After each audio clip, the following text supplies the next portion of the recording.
السلام عليكم حباباتي، مرحبا بكم معايا في قناتي مطبخ اسرار. راح نبدا لكم. اول حاجه راح نهني جميع العرب والمسلمين على هذا الشهر الكريم، شهر الرحمه والغفران، ونقول لكم صحه رمضانكم ورمضان كريم عليكم كامل. ونقول لكم ربي ان شاء الله يقبل دعواتكم وصيامكم وصلواتكم وقيامكم، وربي يشفي كل المرضى ان شاء الله. واول حاجه راح نبداها لكم اليوم. انا نضت على الصباح باش ندير لكم ورقي البوراك ولا ورقي الديول ولا ورقي البسطيله ولا ورقي الملصقه اللي يقولوا لها، حنا نقولوا لها ورقي البوراك ولا ورقي الديول حنا في الجزائر. ان شاء الله راح ندير لكم الطريقه الاصليه والتقليديه اللي نستعملوا فيها ورقي البوراك. كما تعرفوا كاين عده انواع من الورقي، كاين عده طرق نستعملوا فيها الورقي، لكن هذه هي الطريقه الاصليه. فقط الطريقه الاصليه والتقليديه كانوا يستعملوا فيها سنيوات تاع النحاس. انا ما نستعملش، راح نستعمل فقط المقله ولا الكريبيير راح نستعملها، واللي عندها السنيوات تاع النحاس تستعملها عادي. اللي تحب الرابط تاع الاوراق البسطيله والملصقه ولا البوراك تلقى الرابط واحد اسفل الفيديو. هذيك طريقه سهله بزاف بالفرينه، لكن انا اليوم راح ندير لكم بالسميد ولا الدقيق الرطب.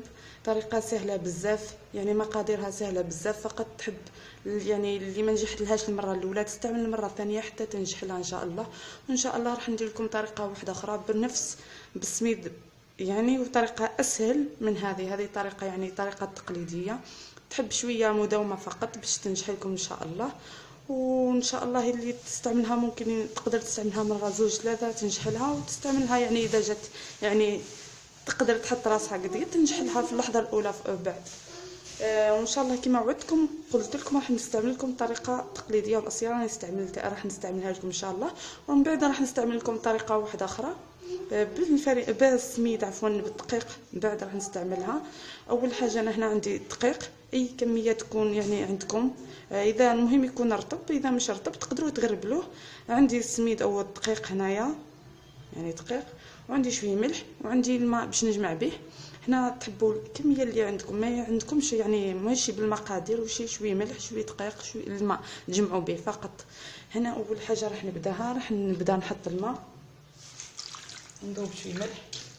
كما تعرفوا في الاول هنايا راح نبداوها نجمعوها باليابس ومن بعد نعجنوها، يعني نجمعوها يابسه ونعجنوها شويه، ومن بعد نضيفوا الماء بشويه حتى تجمع لنا العجينه. هنا راح نجمعها اولا يابسه. ان شاء الله راح نعطي لكم طريقه كيف تخزنوها. انا هنا ندير كل زوج ايام ندير شويه كميه يعني مليحه ونخبيها.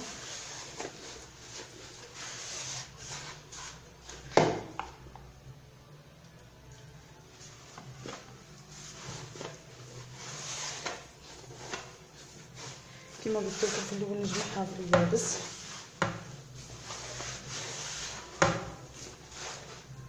نجمعوها يابسه عجنوها.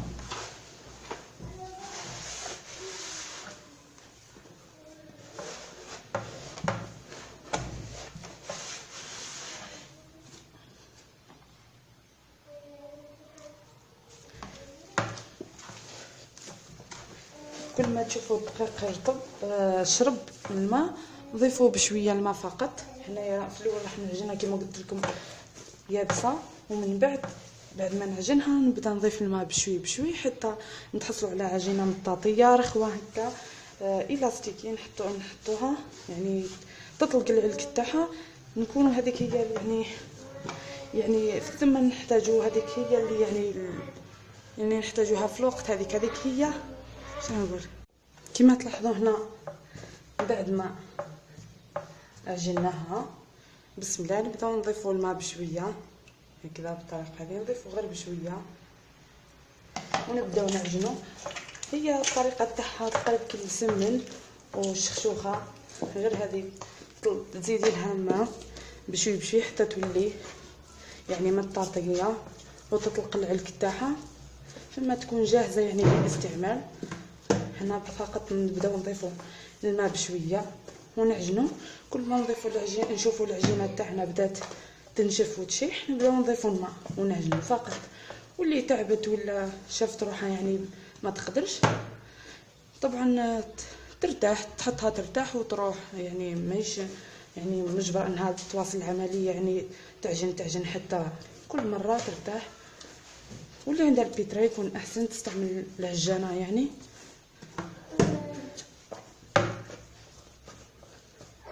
كما تلاحظوا نبدا نضيف لها الماء.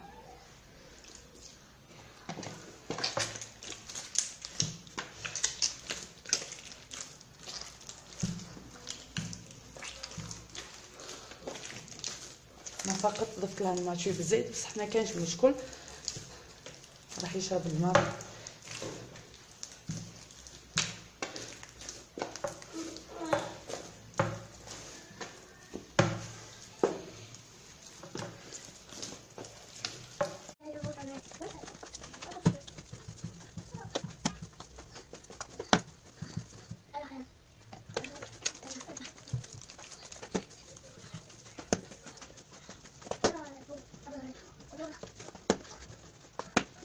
كل ما نضيفوا الماء كما تشوفوا بدات تنزل الطاطيه. هنا كل ما نضيفوا الماء نعاودو نخلطو هكا بالطريقه هذه. واللي عندها كيروانه تستعمل فيها عادي، انا هنا استعملت في القصعه باش نصبر لكم فقط. واللي عندها كيروانه تستعمل فيها عادي هكذا. وكل مره تضيف الماء وتخبط بالطريقه هذه، تستعمل يدها هكذا فقط هكا.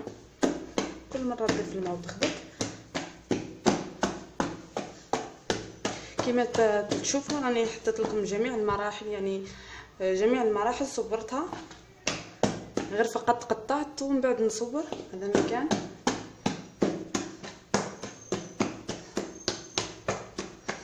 الطريقه هذه. وكل مره نضيف الماء ونعاود نخبط عادي. تقدروا تستعملوا الفرينه فيها، تزيدوا شويه فرينه فقط، لكن الفرينه تكون تاع الخبز المخبوزات، ما تكونش تاع الحلويات. تقدروا تشريوها من عند الخباز. تستعملوا الفرينه تاع الخبز ماشي تاع الحلويات، على خاطر تاع الخبز تطلق العلك، لكن تاع الحلويات ما تطلقش. كما تشوفوا وتلاحظوا حنايا نحبوا العلك، ما نحبوش، حنا نحبسوا يعني العلك تكون يعني العجينه تاعنا مطاطيه وفيها العلك بالطريقه هذه. تقدري في الوقت هذه تخليها ترتاح وتروحي تكملي شغل، ومن بعد تضيفي الماء. كل ما ترتاح كل ما تكون احسن.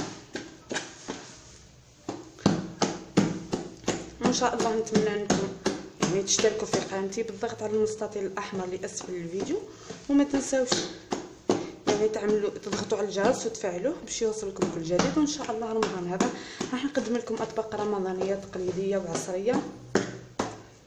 كما تلاحظوا حنا نركزوا على التقليد اكثر.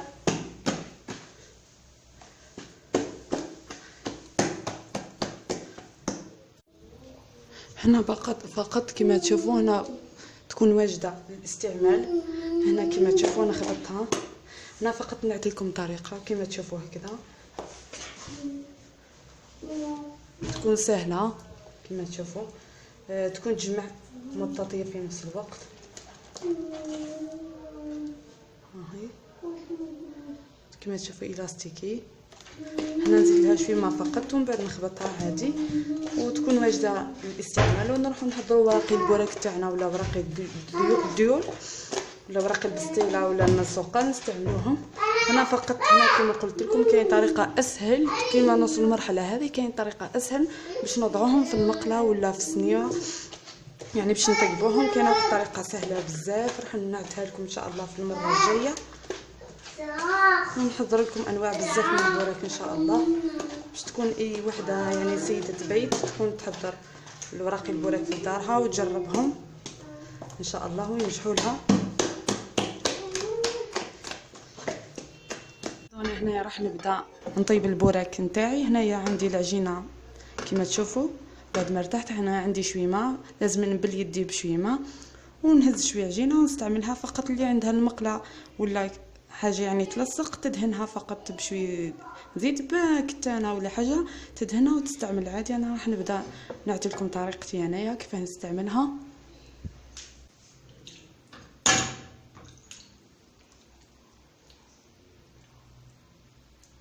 كما قلت لكم نهزوا شويه كميه ومن بعد نحطوها بالطريقه هذه.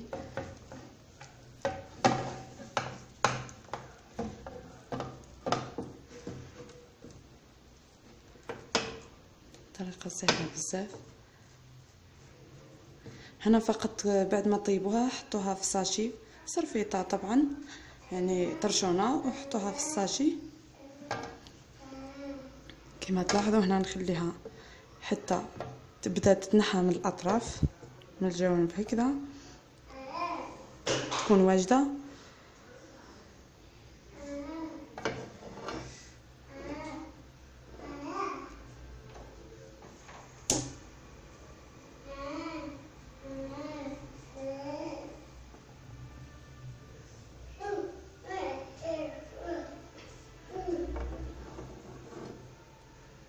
كما تلاحظوا بدات تنحى من الاطراف.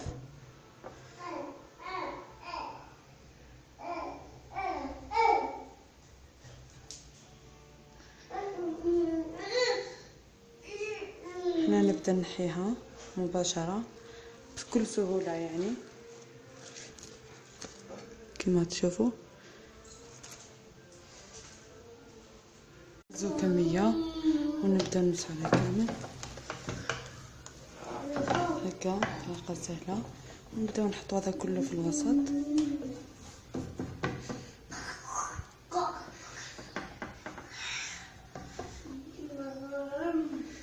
كما تشوفوا.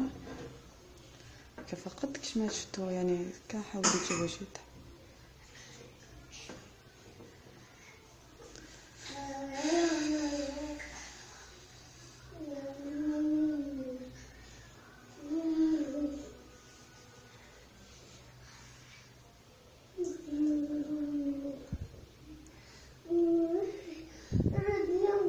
كما تشوفوا تبدا تنحي من الحواف هكا.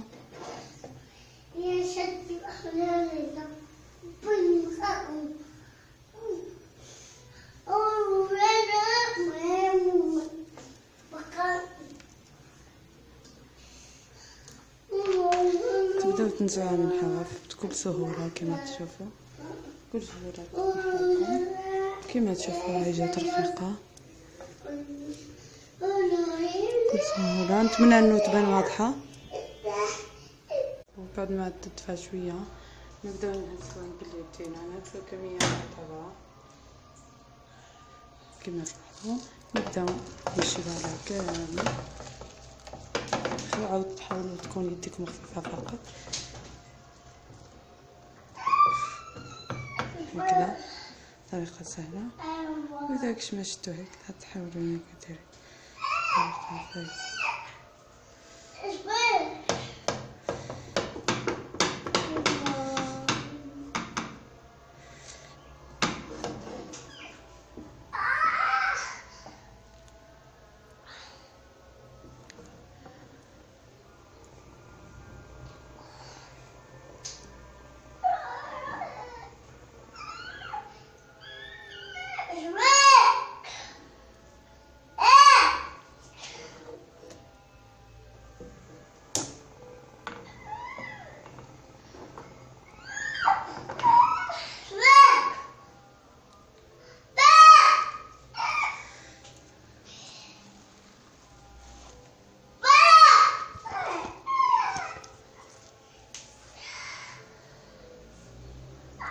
وصفتنا كما تلاحظوا جاو هايدين كما تلاحظوا. نتمنى انه يعجبوكم، واذا عجبوكم ما تنساوش الاشتراك في قناتي وتدعموني، وما تنساوش تضغطوا على الجرس ليصلكم كل جديد. ونتلاقاو ان شاء الله في وصفات رمضانيه. وصحه رمضانكم كاملين وصحه فطوركم، والى اللقاء في وصفه جديده ان شاء الله. كما تشوفوا هذه هي وصفتنا لليوم، وراقي البوراك ولا الجول بطريقه سهله وطريقه يعني اصليه. نتمنى انه ينال اعجابكم هذا الفيديو، واذا عجبكم ما تنساوش الاشتراك معايا في القناه وتضغطوا على الجرس ليصلكم كل جديد. ونتلاقاو ان شاء الله في وصفه اخرى.